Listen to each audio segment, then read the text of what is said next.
Hello students, I am Dr. Balpreet Kaur, Associate Professor in TIPS IMT. Today we will discuss and continue the part applications of marginal costing. हमने first video में जो part 1 video था हमने उसमें 4 application discuss की थी और आज हम लास्ट 1 एप्लीकेशन डिस्कस करेंगे। इससे पहले मैं आपको थोड़ा सा बुक के बारे में इंट्रोड्यूस कर दूं जहाँ से मैंने मटेरियल लिया है। And this is the cost accounting book by Dr. T.R. Sikka, A.K. Deer, Dr. Ishpal Singh Sandhu and Dr. Neeraj Kumar. So let's start the next application.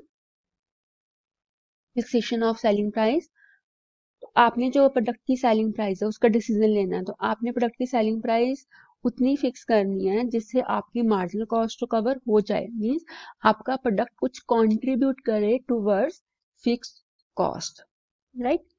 So marginal cost of a product is the guiding factor, the fixation of selling price, and the selling price of a product is fixed at a level which not only covers the marginal cost but also contributes something towards fixed cost.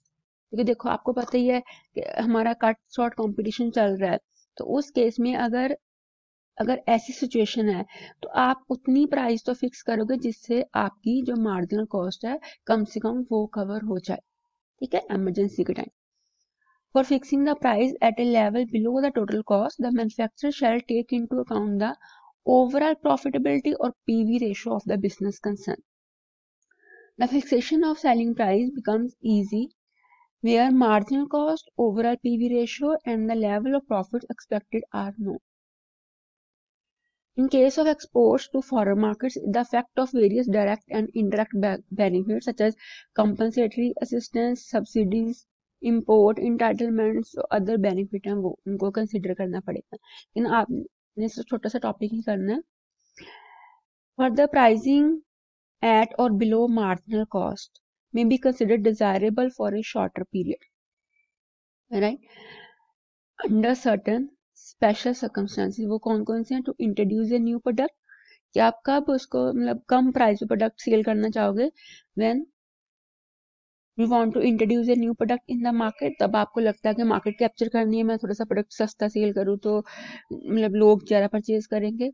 To drive out weaker competitors from the market, अगर आपको लगता है कि कुछ weaker competitors हैं आप उनको भगाना चाहते हैं मार्केट से, तो आप अपना प्रोडक्ट थोड़ा सा कम रेट पे सेल करोगे ताकि जो जितने भी कस्टमर हैं जो उनका प्रोडक्ट वो बाय कर रहे थे वो भी आपका बाय करना शुरू कर दें और जो वीक कॉम्पिटिटर है वो मार्केट से आउट हो जाए।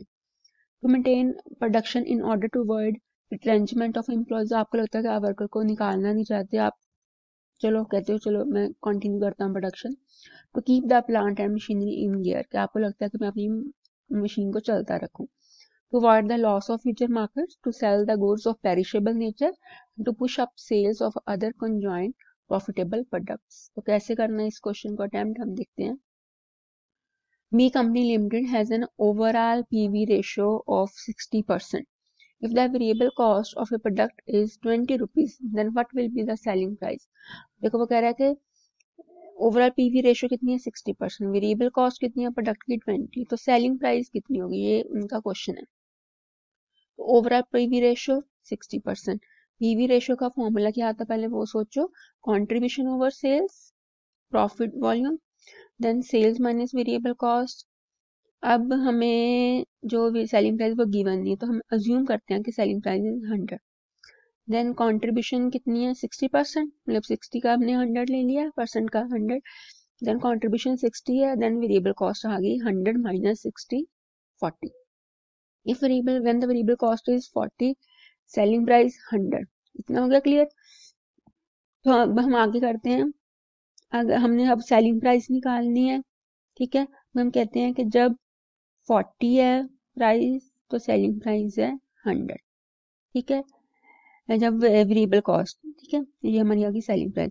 जब वेरिएबल कॉस्ट 20 है तो सेलिंग प्राइस हो जाएगी 100 डिवाइडेड बाय 40 इंटू 20, तो 50 रुपीज आ गई सेलिंग प्राइस, ठीक है।